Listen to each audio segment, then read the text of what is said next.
Halo semuanya, selamat datang di Beropini. Gue ingin membicarakan tentang apa yang terjadi di Syria kemarin di Provinsi Idlib. Nama kotanya apa sih? Khan Shaykhun. Jadi Selasa kemarin, pas subuh-subuh, Syrian military pakai warplanes gitu menjatuhkan bom yang berisi chemical weapon. Dan chemical weaponnya itu, allegedly, dia itu sarin. As much as I wanna talk about the politics behind it, gue lebih tertarik membicarakan tentang zarinnya.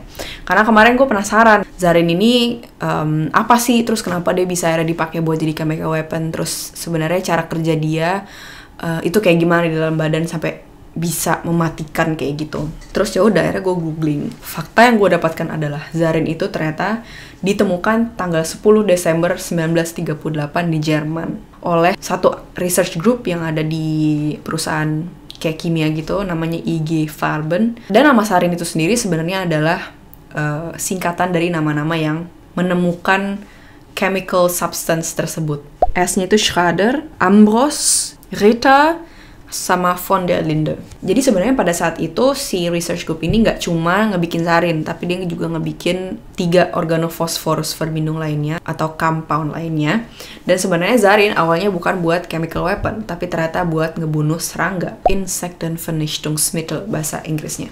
Bahasa Jerman, sorry. Terus ternyata si zarin ini udah dipakai buat jadi chemical weapon udah dari tahun 40-an bahkan. Kayak contohnya di tahun 80 sama tahun 88 dia dipakai buat Iraq Gulf War. Terus yang meninggal tuh sampai 5.000-an orang. Terus di Jepang waktu itu tahun 94 dan 95 ada terror attack, si terorisnya pakai sarin. Terus tahun 2013 ternyata di Syria sarin itu sempat dipakai juga. Nah, pas tahun 2013 itu si Assad tuh dibilangin jangan pakai sarin lagi, tapi ternyata kayaknya sekarang dia pakai lagi. Terus pas gue googling ternyata gue kembali ke teori bachelor thesis gue. Jadi kan gue bilang kan kalau misalnya gue punya protein, si protein itu adanya itu di otak. Nah ternyata si zarin itu juga ada hubungannya sama otak, of course. Jadi di badan kita itu ada yang namanya neuromuscular junction. Neuromuscular junction itu kayak adalah perempatan antara neuron atau sel otak kita sama muscle kita. Otot nih, muscle fiber yang bikin kita bisa gerak. Motor neuron ini, sel badinya ada di spinal cord, ada di sini nih. Nah, terus aksonnya atau fibernya itu tuh ada di menjalar ke daerah-daerah muscle. Jadi sebenarnya kalau misalnya di dalam badan kita sih, entah otak sama muscle, entah otak sama kelenjar, itu mereka tuh kayak punya cara berkomunikasi sendiri gitu loh. Namanya synapse. Di neuromuscular junction ini, si motor neuron mau ngasih sinyal ke muscle kita. Dia ngasih sinyal itu dalam bentuk kayak action potensial. Action potensial nyampe dari akson ke akson terminal. Gara-gara nyampe itu, ya udah akhirnya si CA2+ yang ada di luarnya akson terminal masuk ke dalam lewat CA2+ voltage gated channel. Dia itu ada satu protein yang emang gunanya buat jadi tempat keluar masuk CA2+ gitu, kalsium ion. Terus dikarenakan influx of CA2+ concentration ini, akhirnya presynapse bisa berjalan. Presynapse itu adalah proses di mana neurotransmitter, kalau kalian pernah dengar, dia tuh adalah chemical substance yang ngebawa sinyal dari satu sel ke sel lain. In this case, neurotransmitternya itu adalah si acetylcholine.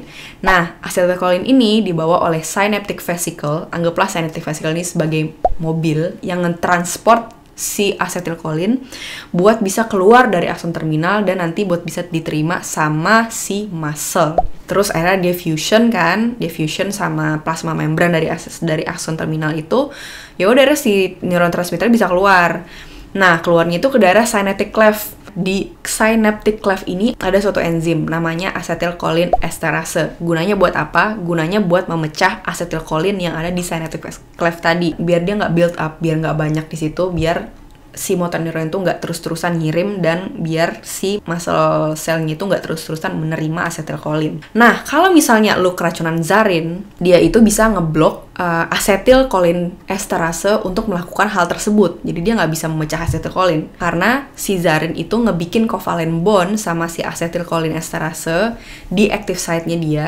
In this case itu dia bikin bondnya sama zerin, sama satu amino acid residu namanya zerin, dan ngebikin si esterase ini, si enzim ini jadi biologically inactive. Akhirnya di synaptic cleft itu jadi banyak banget nih si acetylcholine kita, si neurotransmitter kita. Ada dia ngasih mulu nih kan, yang di atas nih si motor neuron, yang si bawah si nikotinil asetilkolin reseptornya ini nerima mulu, nerima terus. Kalau dia nerima, si Na+ masuk mulu dari luar, masuk ke dalam si muscle. Itulah yang menyebabkan muscle-nya itu kontraksi. Ya udah kontraksi mulu akhirnya. Intinya adalah gue bercerita ini, dying from chemical weapons is actually the worst way to die. Walaupun si Zarin in little dose bisa ngebunuh kita dari 1 sampai 10 menit, menurut gue 1-2 detik pun lo tersiksa gara-gara syaraf-syaraf lo itu rusak gitu ya, ibaratnya kayak dibikin hancur, dibikin berantakan, dan akhirnya nyiksa lo, itu bener-bener hell. Terus gue gak bisa bayangin gimana orang-orang Syria ini, yang 70 orang sampai meninggal. Kalau gak salah 20 dari mereka itu anak kecil. Gue gak bisa bayangin gimana dia, entah 1 detik sampai 10 menit itu dia harus kejang-kejang, pupil dia tuh harus mengecil dan segala macam, terus dia tuh akhirnya gak bisa napas, kacau semua sistemnya.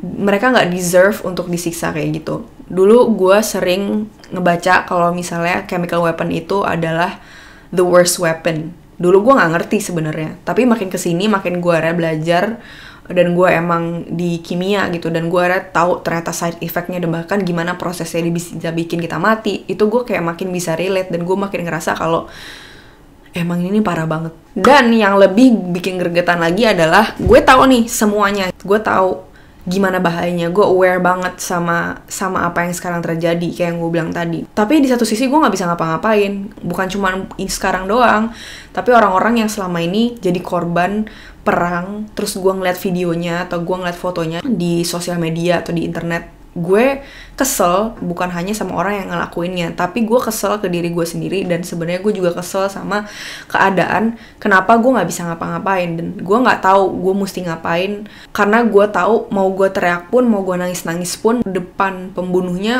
itu akan tetap ngebunuh orang-orang ini. UN aja atau PBB aja, semua orang tuh nggak ada yang bisa nyetop hal ini. Gue nggak ngerti apa yang ada di pikiran orang-orang sampai akhirnya lo memutuskan untuk nggak melakukan apa-apa ketika ada orang lain tuh dibunuh. Nggak cuma 1-2 yang dibunuh tuh banyak. Yang bikin gue kesal lagi adalah kalau misalnya gue lihat di internet tentang gimana orang-orang mencoba mengekspresikan rasa sedihnya gitu, rasa keselnya dia pas ngeliat ini. Banyak orang-orang lain tuh coba yang tiba-tiba jadi talking about politics, talking about ya Assad kan begini, atau ya Rusia kan nge-backing atau apalah segala macem. Kalau gue pribadi ya, gue kalau misalnya ngeliat perang-perang kayak gini, gue nggak tertarik sama politik dalamnya. Terserah lah lu mau berpolitik kayak apa, tapi please lu jangan nge-harm orang lain, lu jangan ngebunuh orang lain, lu jangan nyiksa orang lain hanya karena politik lo. Kayak contohnya di video gue kemarin yang tentang Muslim ban-nya Donald Trump, beberapa orang kayak komen, ya itu kan terserah Donald Trump, itu kan negaranya, dia kan emang yang presidennya. I mean, I know that you're the president, but it doesn't mean that you can abuse your power, you can take advantage of your power to actually harm other people. It doesn't justify your action. Harming other people, killing other people is still a bad thing to do, a terrible thing to do. Regardless, mau lo jenderalnya, mau lo presidennya, mau lo wakil presidennya, mau lo siapapun, I don't care. I don't care about any reason behind it. Gak kan semata-mata bikin apa yang dia lakukan itu jadi make sense. It won't ever make sense to me. Killing other people in the name of politics will never ever make sense to me. Harming other people, discriminate other people in the name of whatever will never ever make sense to me. Mungkin buat beberapa orang gue terlalu dikelabui oleh moral, tapi menurut gue itu yang bikin manusia itu spesial, karena manusia itu punya hati nurani, manusia itu punya moral, manusia itu sebenarnya tahu mana yang baik, mana yang buruk, bisa bedain. Tapi gara-gara duit, gara-gara kekuasaan, gara-gara worldly stuff, kita tuh jadi buta. Kita nggak mau dengerin hati nurani kita. I don't know, it's stupid in my opinion. So itu tadi buat kalian-kalian yang kemarin-kemarin udah DM ke gue menanyakan gimana opini gue tentang apa yang terjadi dengan Syria kemarin ini. That's my opinion. Ya gue tahu di part awal I was too scientific, tapi menurut gue itu hal menarik yang gue pengen kasih tahu ke lo gitu. Gue pengen share, dan gue pengen kalian juga bisa relate juga. Maksudnya biar ada bayangan kalau emang ternyata chemical weapon is the worst. Gue berharap banget ini adalah yang terakhir, walaupun I don't know, maybe it can happen again. Kita emang gak bisa ngapa-ngapain, tapi at least kita bisa ngasih doa. semoga ini cepat selesai, semoga nggak ada lagi lah gini-ginian, semoga nggak ada lagi orang yang bunuh-bunuh orang atas dasar agama, atas dasar politik, atas dasar ini dan itu. Yang berhak buat ngambil nyawa itu bukan manusia, tapi cuman Tuhan. Ya udah sore nih. Gua cabut dulu. Sampai ketemu di video selanjutnya. Dadah.